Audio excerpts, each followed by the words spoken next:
All right, so we'll go ahead and get started. First off, I would like to thank everyone for joining TSOM OSIG, our webinar, Road to Orthopedic. A lot of people who were once in your shoes as an international medical student trying to match into a U.S. orthopedic surgery residency. So they have a wealth of knowledge in, me, and I'm sure I speak for the rest of TSOM OSIG that we're very appreciative of their time. As we understand that they're very busy and they're still willing to pay forward and join us today and share their insight. So these, as you can see to the left, these are the order events. Quick TSOM OSIG introduction. We're going to introduce the panelists. Then we're going to cover the 5 common questions that our registrants asked us when they register for the event. We'll cover any additional questions that the audience have. By the way, audience, throughout the webinar, if you have any question that's come to mind, just comment it in the comment section. And then as we get to this session of the webinar, we will go through each of those questions in the order of which it was asked, but we'll only cover it for about 5 to 10 minutes before we'll close the event. So I'll go ahead and get started. All right, so quick introduction of myself. My name is Abdullah Bangor. I'm the founder of TSOM OSIG and the current president. This is our first year. We're planning on continuing to grow and expand and have more events like this for international medical students who are interested in pursuing orthopedic surgery residency. I'll be entering this upcoming match from the class of 2023. I did orthopedic research fellowship at University of Maryland Shock Trauma from the 2020 to 2021. There I was able to meet individuals like Dr. Mixa, and I'm also a current member of SNMA OSIG Mentorship Committee, so that's Student National Medical Association. Here is Mr. Richard Davis. He is the co-founder of TSOM OSIG, and he's the current vice president, and he will be entering the class of 2024. Here is Miss Elizabeth Sarah Shu. She's also a co-founder of TSOM OSIG and the current secretary, and she'll be in the class of 2025. And I'm extremely blessed to have these 2 individuals, hardworking individuals, to help me organize events like this for OSIG. And just to give you a quick idea of our group mission is just to provide the resources, mentorship, and strategic guidance to international students who are interested in pursuing an orthopedic surgery residency. And we're all about allyship. So everything is, as you all know, it's an uphill battle to orthopedic surgery as an international student. If we can support anyone, we would, and we want, we just hope that everyone is willing to reciprocate that same support. So we've already started connecting with other OSIG groups from other international schools, and hopefully we can all come together and continue to do events like this. I'll pass it on to Mr. Richard Davis and allow him to introduce each one of the panelists. All right, welcome everyone. So our first panelist is going to be Dr. Patrick Mixa. He went to school at Ross University School of Medicine. He completed his residency at University of Maryland School of Medicine, and he's going to be starting a fellowship at Western University in Canada. So Dr. Mixa, if you'd like to say a quick hello. Hey, nice to meet you guys. Congratulations on all your accomplishments so far. Looking to pay it forward and hopefully help you guys out. But yeah, I started at Ross University. Didn't know how hard it was going to be getting orthopedics, being going to college and getting a communications major with a film minor. So ended up going to the Caribbean, and then I found out how hard it was going to be, and it's a tough road. But if I can make it, I think anybody else can. So hopefully I can provide you some advice that can at least guide you in the right direction, or help find a pathway that's the best for you. All right, thank you. All right, so our second panelist is going to be Dr. Kirk Vanatamby. He went to Trinity School of Medicine and is currently a PGY3 at Western University in Canada. Dr. Vanatamby, if you'd like to say a quick hello. Hey, what's up, everybody? Yeah, I'm just excited to get the questions. I don't really know where to start with an intro to me. I was kind of like, as Patrick was saying, he sounded like a bit of a lost soul coming into it. Me too. I think for the most part, it makes for great diversity in the field. So I can't wait to hear y'all stories. Thank you. And our third panelist is going to be Dr. Stephen Combs. He went to the University of West Indies. He completed his residency at Howard University Hospital and is currently a fellow at NYU Langone Hospital. Do you want to give a quick hello, Dr. Combs? Yeah, hi guys, I'm Steph. I'm a fresh fellow at NYU. Dr. Schwarzkopf rotation is my first rotation. I'm very busy at the moment. We just finished our 8th case. So yeah, it's been great. I same. I would echo what Dr. Mixer said. This for me is more about paying it forward, because I don't think anyone in this situation or in this seat right now has done this without some form of advice or help or assistance or guidance from someone who's kind of been through the process. So thank you for having me, and I look forward to a great talk. So the last panelist, who unfortunately won't be able to be here tonight, she is on call, but it is Dr. Lori Chambers. She went to St. George's University and is a resident at Larkin Hospital. And there's actually a special guest. So Dr. Ron Shorkoff joined the call, and extremely pleased to have him with us today. So Dr. Ron Shorkoff, if you could introduce yourself. He's the Associate Program Director at NYU Langone Orthopedic Residency. So it's truly a blessing to have him on the call. So I'm a professor of orthopedics at NYU. I'm an arthroplasty surgeon. I started residency at 2006 at NYU. I did my medical school in Israel. I grew up there. I did have the advantage of being born in the United States, but when I was 5, my parents went back there. So I was an American citizen. That does help a little bit for programs to think or interview international medical students. And I did the Israeli medical school, not the American program that exists in Israel, but the regular Israeli one. And at one point, it's an 8-year straight through medical program based on the UK system. And I just decided that at one point I want to pursue residency in the United States and then orthopedics specifically, and just did what I could, and it worked. I did my residency at NYU, my fellowship in Brigham and Women, and then practiced in California, and now back in New York. So that's kind of a short bio.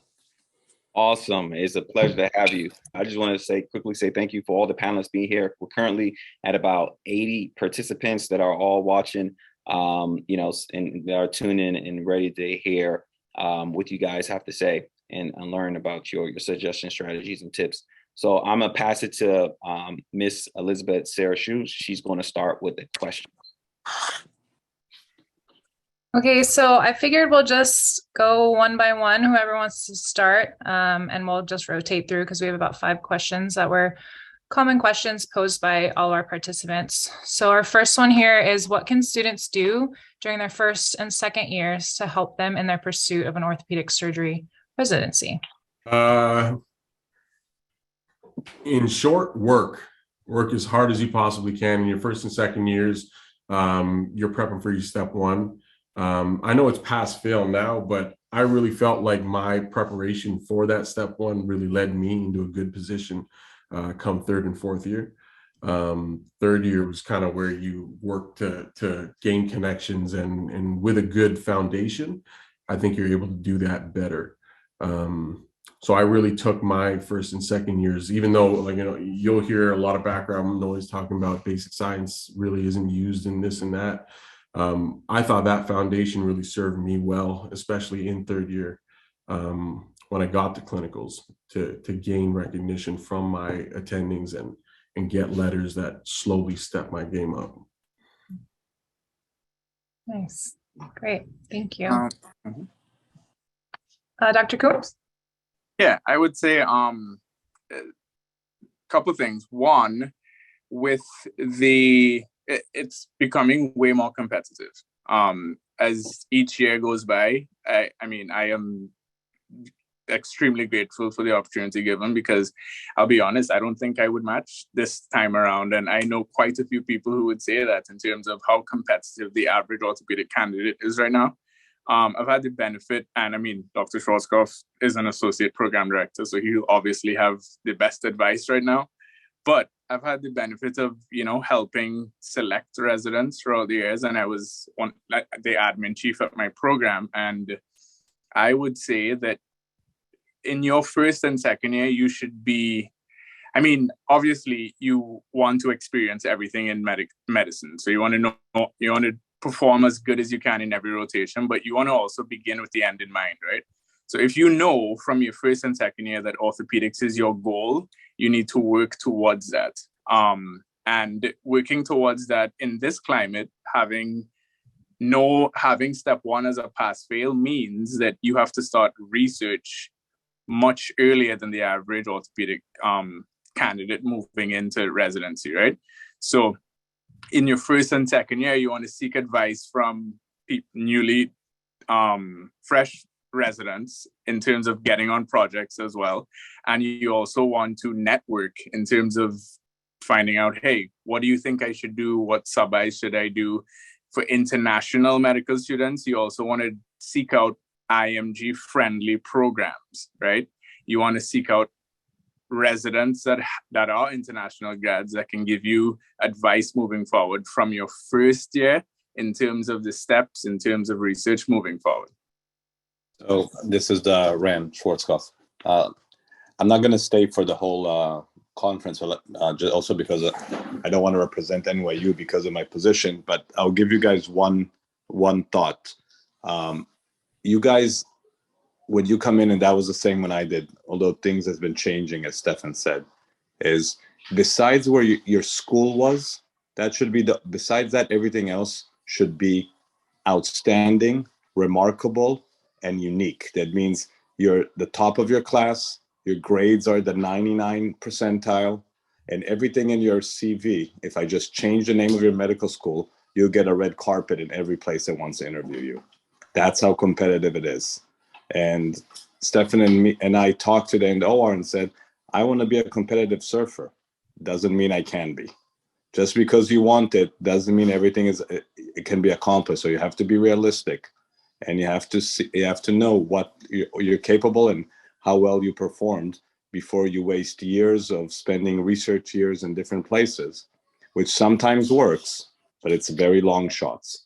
So if you want to start preparing from day one, you need to be the best from the people around you, because this is the most competitive specialty in the United States currently. With those words, good luck, everyone. Thank you so much. Thank you. Thank you, boss. So I agree with Dr. Schwarzkopf. It's super competitive and it's very difficult to get into. I was definitely one of those students who wasn't at the top of my class or anything, so shows that it is possible. It's probably less than 1% possible of getting in. What to do during your first and second year? Like they said, number one is do as well as you can on your boards. Your step one and step two. Even though step one is still pass fail, it's still, we don't know if the programs are still going to be able to see the scores, to be honest. They may, who knows. But your step two is going to be super important. If you are able to break a certain threshold, then that takes away, at least one red flag that is against your resume. I think what I did first and second years, I literally went through every single program in the entire country, looked at for the past 5 or 6 years who the residents were, how many they matched internationally, just to get an idea of the geographic locations that I could possibly go into. Second is reaching out to programs early on, trying to set up sub-Is or rotations at some of these programs or programs that are IMG friendly. Just because a program took an IMG does not mean they're going to take one again. Like my program, University of Maryland, I highly doubt they'll ever take a IMG again. That's not because of me. That's just because of the way the program director and their vision is.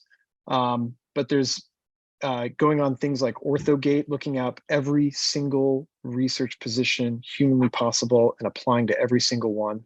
May not want to do that first year, but second year going into third year. A lot of these medical students now are taking a research year between third or fourth year or second and third year.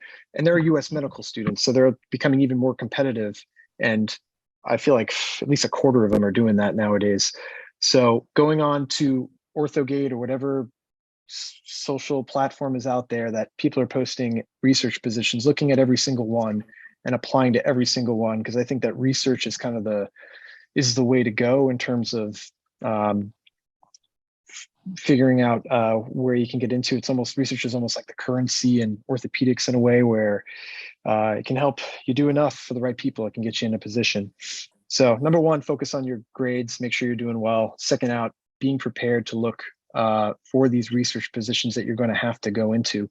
I knew I wasn't going to match in orthopedics. I knew I was going to have to do research, but I had a guy call me after third or fourth year, the match that year, and told me, are you willing to do 4 or 5 years of research to get into orthopedics?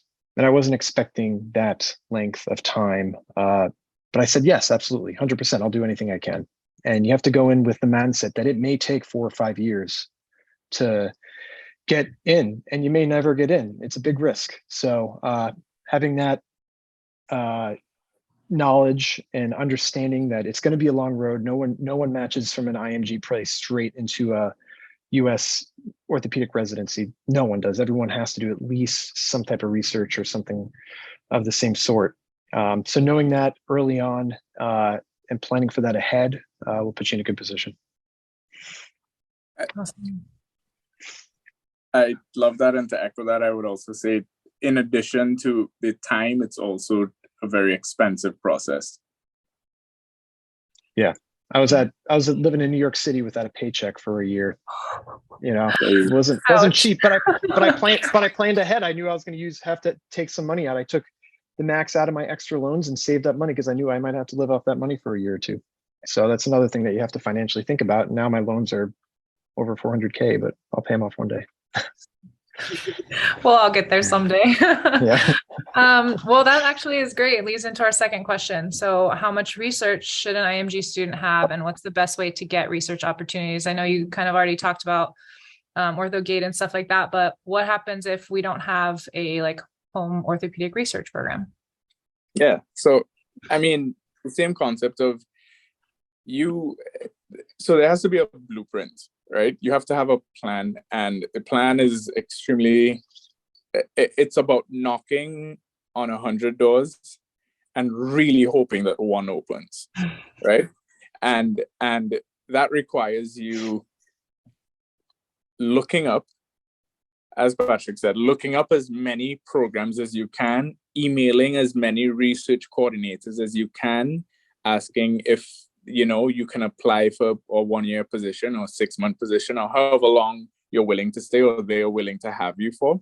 But it requires literally, on your weekends in between, your current semester, researching this and sending out. I remember, for this process, I was never on LinkedIn. I downloaded LinkedIn and I sent as many LinkedIn messages as I could to as many people in different positions to ask, hey, how do you think I'm seeking advice? How do you think I should go about doing this?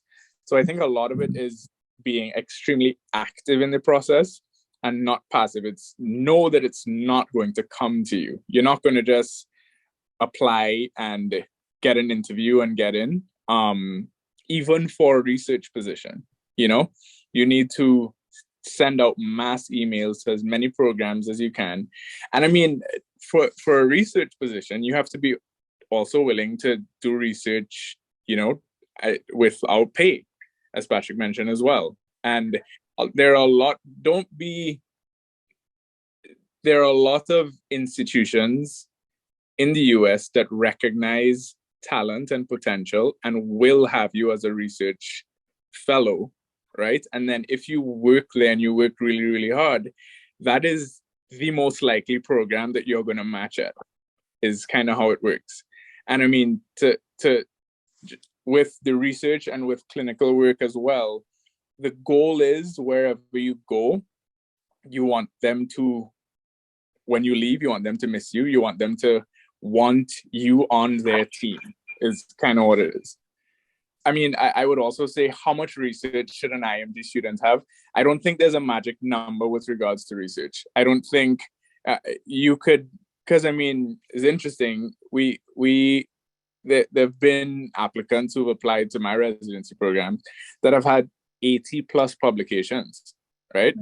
And I mean, a lot of the publications are like survey studies where you can essentially make the entire you can create the research just from a survey monkey type setting, right? So understand that these program directors, they're looking not just at how many publications you have, but they're looking at what you've published as well. And then after a certain number, it just I mean, if someone's applying with 500 publications, sometimes that could be a red flag compared to someone applying with 15 good publications, you know? So I don't think there's a magic number with regards to how much research you have.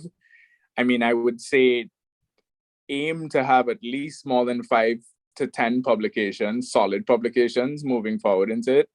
But I mean, when I matched, I didn't have that many publications. You know, I did a prelim and I worked hard and I got letters of recommendation from that prelim, and that kind of helped me get a foot into the door. But I don't know if the other panelists would agree, but I don't think there's a magic number in terms of you should have more than X. Yeah, I totally agree. I don't think it's a magic number at all. But I will echo what the other doc said earlier, is kind of knowing yourself. And what Dr. Coombs was alluding to earlier is you work in those research settings to have those programs recognize you. So those programs that you worked under for a year, you're hoping that those attendings that you worked under vouch for you at the end of the year. They say, hey, we really want this guy. We don't want him to leave. We want him to come back. I myself, I didn't have any publications coming out of med school. I didn't have any going into residency. I knew myself, you know, as long as I was able to get my exposure, for me, it was kind of looking at those programs, like I think it was Dr. Coombs was saying, is understand which programs take IMGs, understand which programs have a history of taking them and which ones have a future of taking them. Really being meticulous about that. And knowing where to put which doors to go knocking at before you throw out like $1 million for no reason. But you got to have a very specific plan in mind. In terms of how many papers, yeah, I totally agree. I don't think that it's the number of papers so much as, number one, the quality and who did you work under, and are those number one, are those orthopedic surgeons, and are they going to write letters for you? Are they going to make phone calls for you? Because at the end of the day, I believe those are the most important pieces of this application.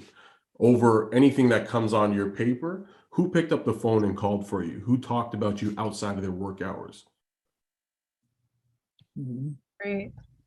And Dr. Mixa. Yeah, so I think I agree. I don't think application the amount of publications you have necessarily matters. It's the quality and how hard you work. I had like 5 maybe publications, and I worked on at least 2 meta-analyses for like 6 months at a time that worked my ass off and did everything, and we never published the paper because somebody either published it before us or whatever, it fell apart. But you have to work your butt off when you do get the opportunity. In terms of where to find these opportunities, number one, you can look at the programs that your institution rotates at the United States. So when I was in this process, I was looking at, okay, where can I, even if it's not even an orthopedic rotation, like I did a rotation down in Miami at Larkin Community Hospital, and they have an orthopedic residency that was mostly DO at the time, but I was on psych, but I got to know the orthopedic residents there. I met the program director. I was trying to get possibly a research spot. I was going over to University Miami and sneaking into their grand rounds, even though med students weren't allowed, and wearing a long coat just so I could fit in, and like getting to know people there. And so find rotations that you can go to that your institution has, that you may be able to rotate and get to know people. It's all going to be about connections and who you meet. And it doesn't necessarily have to be an orthopedic rotation, but if you can get in somehow and meet these people, it can make a difference. And also trying to find sub-Is that sub-Is are like basically every sub-I you do, you get an interview for a rotation for residency, even if you're never going to match there. You'll still get an interview. So if you're able to get some sub-Is in orthopedics that's always great too. But keep in mind, you're not going to match, but you go there to meet people, to get involved with research. I went there and I literally spent, one of my rotations, I spent an extra 4 weeks because I had a gap in my schedule, and I spent there doing research, and I met people there, and those people through those people, I met other people, then I met other people. So like, it's all going to be about connection. So find rotations that are in your own program, and then also rotations that are outside your own program electively that you may be able to apply to, and may be able to get in and meet people and be enthusiastic in your personality and your hard work and your, how much they like you and how much you're busting your butt will make a difference. Awesome. Thank you. Okay, so just real quick before we go on to question 3, since we had a question from one of our participants, and it kind of pertains to this. So they're asking, what kind of things are going to help you have a strong application when you're applying to these research positions? Anybody? I would say, can you repeat that question? Yeah. So what would help your application be strong when you're looking to apply for a research position? I think if you have done any research, that's very helpful. They like to know that you've been involved in some research, but even if you haven't, that's okay, because some of these programs are just looking for a body to data mine and do scout work basically. But have a clean CV. That was like emphasized by a lot of people in my process. Have a really clean CV, make sure it looks really good, have a couple of people look over it. And then also anybody that that can make a phone call for you. Phone calls are going to be the difference and the game changer in this. So if somebody can make a phone call for you and speak up for you, but you have to be careful too with those people, because sometimes you can only ask them one favor. And is it going to be to get into research or to get into residency? You gotta, some people may just have one bullet to fire because they're a really important person. So you got to kind of time things correctly. But the more people and get to know, the more connections. And if people like you, everyone wants to help each other out. So if you meet people on rotations and ask around, always have open ears. Don't be afraid to ask questions about, does this program have research? You guys know anybody else that needs help with something? Great. You guys have anything else to add to that? Also, don't think that you necessarily need to be in a research spot as a research fellow to do research, right? If there's a research topic or paper that you're interested in, you can message the PI, you can email the PI, or you can email someone with an idea, right? And say, this is something that I would like to pursue. Is it a topic of interest for you, right? And can I do this project? And you be the PI. It doesn't necessarily have to be like you have to be credentialed to work at that institution to like submit an IRB in that way. But I know residents who've done research papers with people that they haven't even met and they don't know, but they saw a topic that they were interested in and they reached out to those people. Okay, great. Thank you. Okay, so let's move on. So we're making good time. So question 3, what's our best way to stand out during your OA rotations? Let's go with Dr. Coombs. I think you went last time. Okay. Best way to stand out. It's all about energy.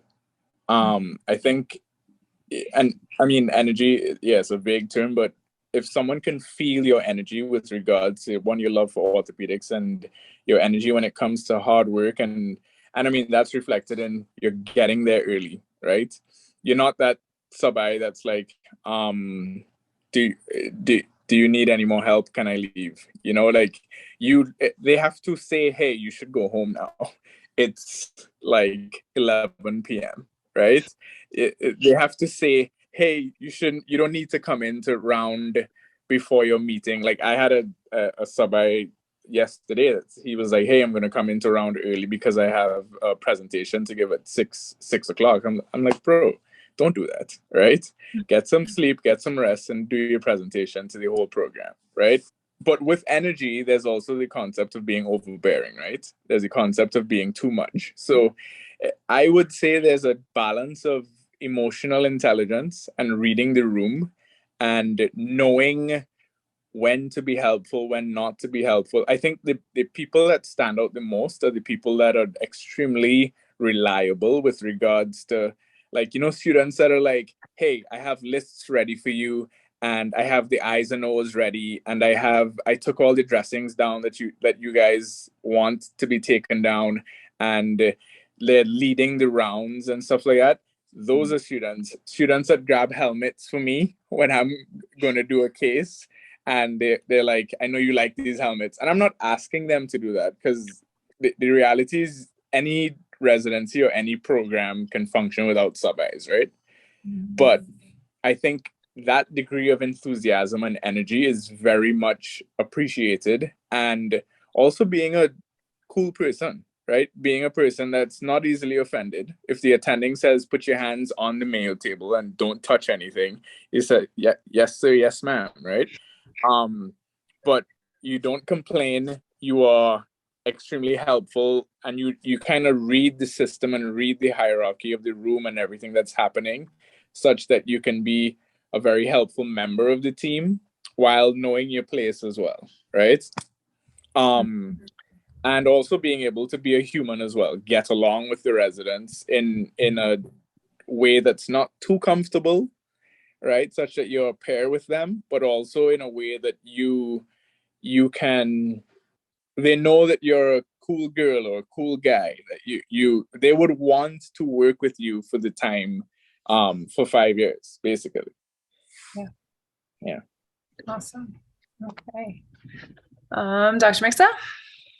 Yeah, I agree with everything you said. Be on time, number one. Always be there, be the first one there, last one to leave. Depending on the program, be dressed as nice as you possibly can. Always have your shirts pressed and your white coat looking good.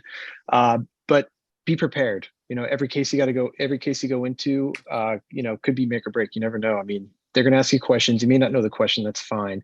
But be prepared. Know your anatomy. As a sub-I or a med student, like just knowing the anatomy, the interval, maybe the approach, and some basic concepts will get you past most of the pimp questions that you're going to get. Just be enthusiastic, be yourself, be comfortable, but don't be too comfortable. I've had people that are too comfortable where they're 3 feet, 6 inches away from my face and kind of creeps you out. But, but just let your personality fly, be yourself, and, be straight up with them. Be like, I know I'm coming from an international school. I know I'm not going to get in, but I want this more than anyone else here, and let them know that. And ask some questions when you're on your rotations, like, are there any research meetings I can go to? Who's doing the research? How can I get involved? Even if that might not be a program that you're going to match at or ever get into, those residents or those attendings will remember you or know you, may be able to write a letter of recommendation for you. And they also know other people. Orthopedics is a very small world, so they're going to know people. So they'll be able to, give you advice on where your next place to go, or where you may be able to get a research spot, or another place you may be able to do a rotation. So be confident, be prepared, be on time, and be gung-ho, and don't let a single day go by without trying to take any opportunity you can to find whatever the next step's going to be. Great. And Dr. Banatambi? Yeah, I really don't know what more I could add from that. I 100% agree. Especially if there's one more thing I could echo, it's just first one in, last one out is great. But if nobody wanted you around, oof, that's all they're going to be talking about is, you remember how annoying that, like they don't want, be a human being, be as normal as possible, be as, be a good colleague to these people. These are your seniors, if you do eventually match into this, these are the people that are going to be teaching you for the next 5 years. You want to take things from them. You want to be, someone who's easy to teach, someone who they want to be around, somebody who, I could see them coming into the program in 2 years and I'll have them over, for a barbecue. These are the people that will vouch for you and go to the program director and say, hey, we should really think about this guy. He's hardworking. He does all the technical stuff really well. He's, we don't need to coach him in that. Professionalism, all those things are given. Like, you should not have to be told that, I'm assuming, at this level. And just being a human that people want to be around. I think that'll go a long, long way, especially in this game. Yeah. Awesome. All right, our next question, we're almost done here. So what type of experiences could you have on your application to make yourself stand out as a surgery residency candidate? So Dr. Vanatambi, would you like to start? That's such a hard question, because this is like the most competitive. I don't know what could possibly be on your resume that they haven't seen before. That's kind of what, I can't pick one single thing, but I can tell you that if your story's interesting, and they've seen you, obviously, that's, to me, that's the biggest factor that plays into your ability to match is, do they know you on a personal level? Have they met with you? Do people from, their inner circles, whether, orthopedics is a very small world. If Dr. So-and-so recommended you and he's best buddies with, Dr. X over here, and they talk about you, your ability to match in that program skyrockets. I don't really know if there's anything that I could say that you should put on your application to be outstanding, other than the obvious, be the absolute best in all of your test scores, show that you've went out and got every accolade that you possibly could. You showed interest in terms of research. I really don't know how to answer that question, other than, be outstanding when you actually do run into these people. Yeah. Dr. Combs? I agree. I think you don't want to try to project something else, right? You want to be, I would say the priority should be being yourself, being as genuine as possible. And there's something in everyone that someone will like, in some program. Like I when I interviewed for my prelim, I spent 20 minutes out of the 10-minute interview talking about golf, right? And I grew up playing golf, and I did not at any point in time think that would be the topic of conversation with the program director. But he played golf, so he just started to talk about golf for the entire thing. And I mean, I know people who've done like skydiving. So I'm not saying that you go out and you start skydiving so that you can, match in orthopedics, but everyone has their own talents, their own ability. And I would say lean into it, lean into it and present who you are as a person. And when you do that, it's not so much about what you do, right? It's about the passion that you display for certain things and your ability to tie whatever you do into why you would be a good candidate for them, right? Show the qualities that X, like I had a student that came to me asking about reading the personal statements, and I said, hey, I know you, and this personal statement does not reflect you as a person, right? I think you are an amazing candidate and an amazing person, and you should try to display who you are, as opposed to trying to sound like, well, I want to do orthopedics because I had an injury when I was 12. And like, you don't need to do that. Just show who you are. This person played the violin. I said, lean into that, and she matched it. It's all about using your talents, your abilities, your character, and highlighting it for them in a positive way. That's good advice. Dr. Mixa? Yeah, I mean, first off, I think make sure it's a very clean looking CV, and and make sure there's no errors. Make sure you know your application front and back. Every single piece of research you do, they may ask you a question about that research. And that could be a paper that you just got added on. You don't really know much about it, but you need to know it. And you need to know the people that were on that paper too, because there's going to be big name attendings, who's the last author on that paper. They're going to ask you, how do you know him, and all that kind of stuff. So even if you don't know them that well, at least have something to say. Outside that, the applications that we see that, we interview med students and sub-Is as residents, and we get to look at their applications. They're all absolute superstars, absolute incredible. Crush my application times 10. Like, it's unreal how good these applications look. So nothing's going to make you stand out, but knowing your application well, knowing your research well, and then I think most importantly too is going to be the people that you have as references. The more important people you've worked with, the better, and make sure those people know you too. So if you get the opportunity to work with a big name guy who's a big name guy in the field in whatever specialty, make sure he knows you, make sure you know him, and try to get in touch with the most important people in the fields and the most guy who's cranking out the most research every year, because these are the people that go to the academy and talk to other people every single year. So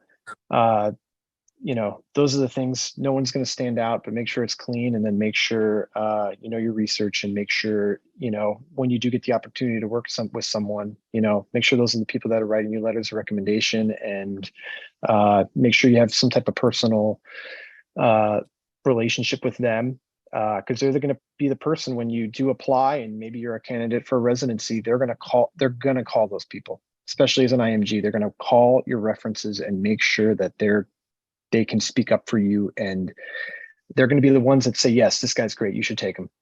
So awesome. Okay, so now is our last pre written down question. So if you do not match into ortho, what could you do as an IMG student to increase your chances of matching the following year? And I think Dr. Mixa, it's your turn to start. All right. So none of you are going to match in orthopedics coming out of med school. I mean, there might be somebody who does, but they probably have a connection or some type of in somewhere. So the number one thing, I think, like I said earlier, is research. Be applying to every single research place out there, period, and trying to get involved, I think, and being prepared to possibly do 3 or 4 years of research, or even 5. One of the guys my residency class was from Ecuador, and he did 5 years of research and had 100 publications. I was lucky enough where I only did 1 year, which is insane. I don't think anybody will be able to repeat how lucky I got, but somebody else might get just as lucky. It's tough. There's always people always ask me, should I do a prelim? Prelims do work. I know people that have gotten in after doing a prelim, but I also know a significant amount of people who have done 2 or 3 years as a prelim and never got into a program, or never got into orthopedics. At least maybe they got into general surgery. So I'd be, I had the opportunity, the match year that we had, that I had some general surgery applications out there. So I could have gotten a prelim somewhere.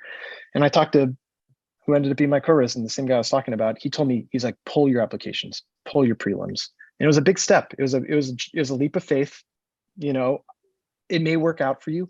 The problem is, if you do a prelim, you're pretty much locked into that single program that you're doing that prelim in. So the only place you're ever going to match, probably, unless someone can speak up for you for another program, is that program. And while you're doing that year, you're going to be busting your ass as a general surgery intern, and you're not going to have time to do any research or anything. You might, but it's tough. So I think going the research route is a good option. And being prepared to do a couple years and may even do an unpaid year or two, be prepared for that. And then after that, how to increase your chances, it's all going to come down to, the people you meet and who can speak up for you. So. Dr. Vanatambi? I'm probably the least qualified to speak on this. I was one of the ones that are lucky enough. I had 0 research in med school, and I matched on my first try. It's Amazing. Again, unheard of, literally impossible. But for me, it was a matter of, it was just like I was kind of mentioned before, it was knowing yourself. In med school, I wasn't faced with a lot of opportunity for research, and I understood that. So what I undertook at that point was to meticulously stalk programs. Like, I mean, like ridiculous. Like I was like, me and my wife sat there in a room. It looked like a police crime scene. And we had every program mapped out, who their IMGs were, when they matched an IMG, when they last took an IMG, where their IMG was from. And I knew every single program that I wanted to target. Okay. And those were my bullseyes. And I said, like, there is no plan B. Like, this is it. When I go there for a sub-I like, those programs will want me. That's like, as crazy as it sounds, I was like, that's it. That's what I'm gonna do. And that's like, that was it. So I took it very seriously to really, really, really impress at my sub-Is. Obviously, probably not something I could repeat. There was definitely an element of luck. But that was like, again, I truly understand like where you guys are coming from. I'd never, like, every place I went to, every program that I did a sub-I at, I begged for research opportunities, and they all told me like, "Oh, you only got 4 weeks here. There's no way we could set you up with something." And I was like, "All right, come on, give me something. Like, I'll stay here for longer, like this and that." And they're like, "No, no, no, no, nothing. This, that, and the third." And so those research opportunities were very far and few in between, barring me taking a year off and trying to do a research fellowship. For me, there was almost no way that I could do it. I couldn't afford to. So I gave it my all, and I said, "Listen, this is it. If I don't match, I don't match." That was it. So what I took very, very seriously were my away electives. Research, I understood, wasn't going to happen for me, and so I just kind of let that go. And I knew myself, I probably look better in person when I do this rotation than I will ever look on paper. So I guess there's hope yet if you don't have any research, but I'm probably not a good example. All right, Dr. Coombs, you're last on this one. Yeah, I mean, this is really interesting because these are three different perspectives, right? Because I did not do, so I mean, I have an MBBS, right? British system. I did not have the opportunity to do sub-Is, right? And I also didn't have the opportunity to do like a research year at the time. I did a prelim.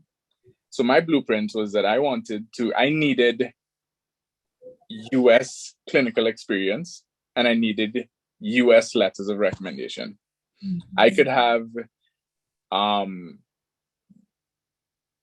some like an amazing professor in another institution that's not in the US write a letter of recommendation for me, and it counts for nothing. So I knew that I needed this US clinical experience. So I didn't apply to any orthopedic residencies. I applied to only prelims. Mm-hmm. And when I applied to prelims, I matched that. I ranked to get the top prelim that I could get into. So I matched that Penn, and then in the interview I told them, hey, I want to do orthopedics. I didn't lie to them. I didn't say, hey, I really want to do general surgery. I want to, like do colorectal or whatever it may be. I told them I want to do orthopedics. I need letters of experience, letters of recommendation, and I need US clinical experience. And they gave me an elective in orthopedics. I rotated with the chair of spine surgery there. And that's where I jumped onto research projects with him. And same thing, I worked as hard as I could. I worked as hard as I could on the research. I worked as hard as I could clinically.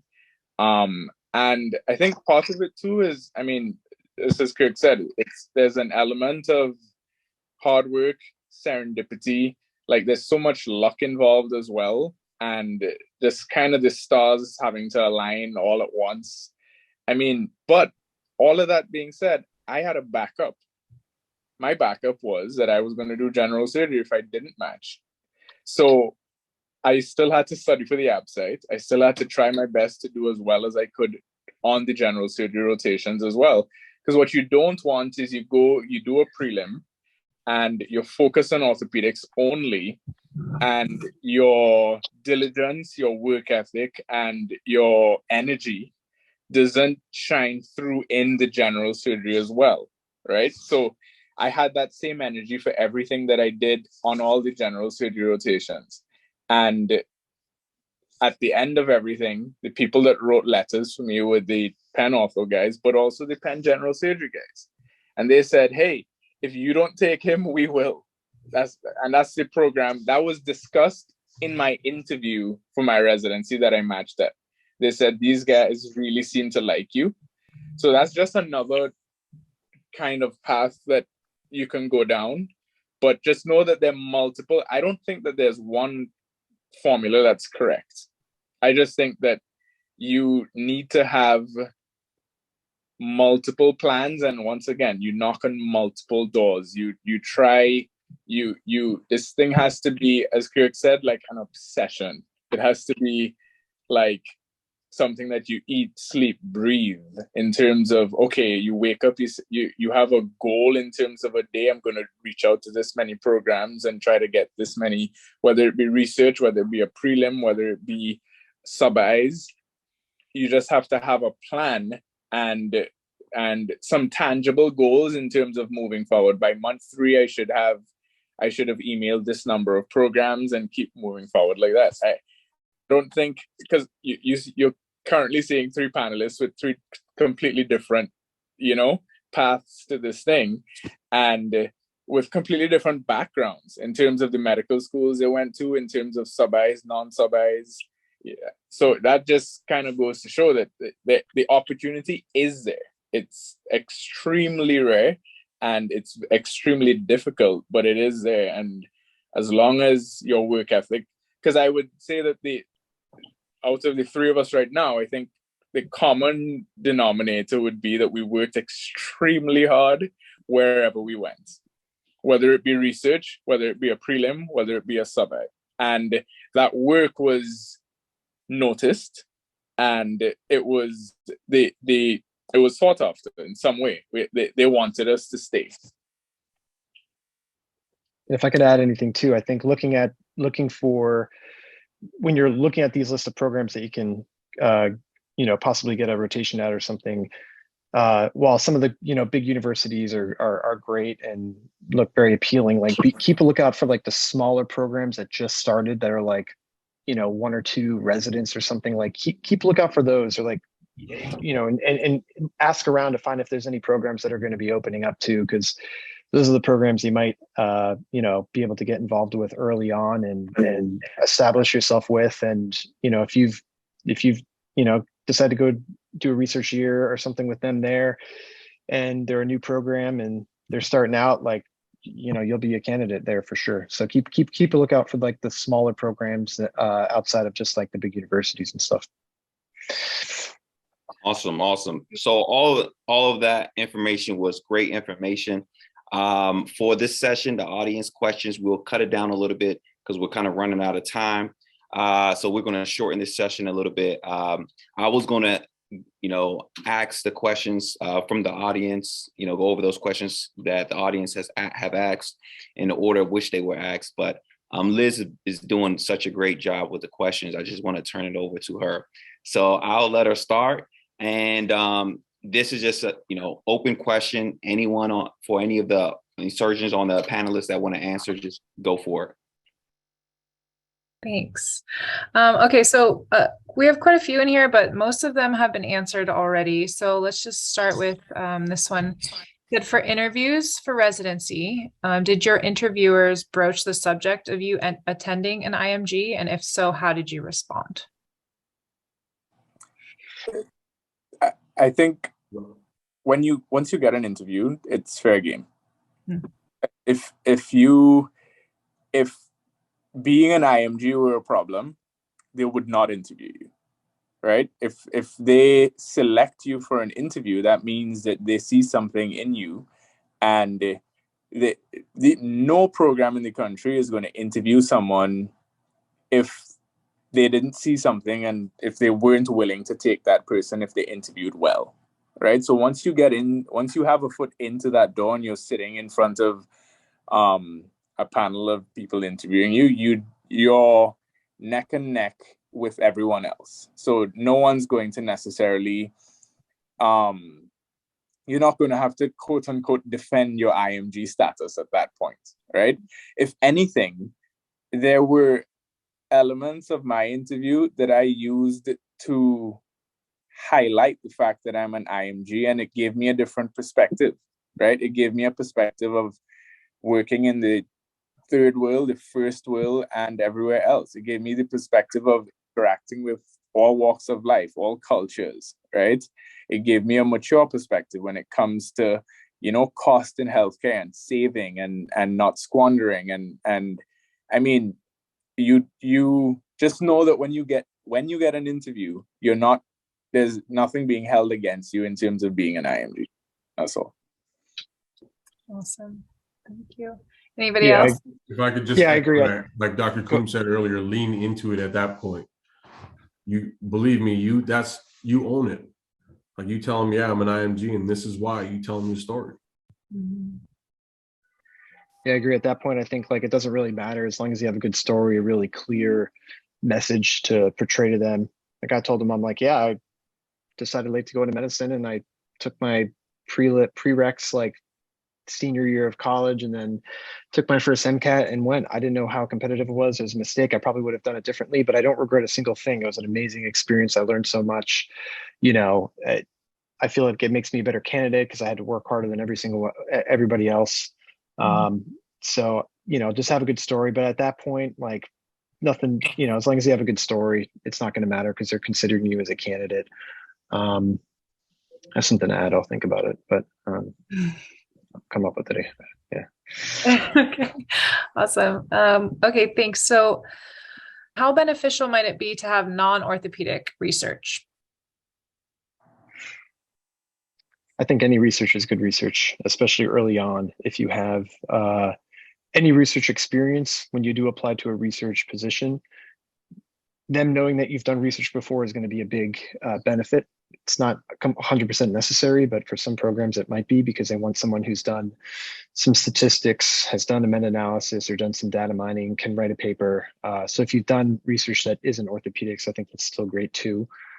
Going forward, after third or fourth year, having it being orthopedics might be a little bit more important just to make connections.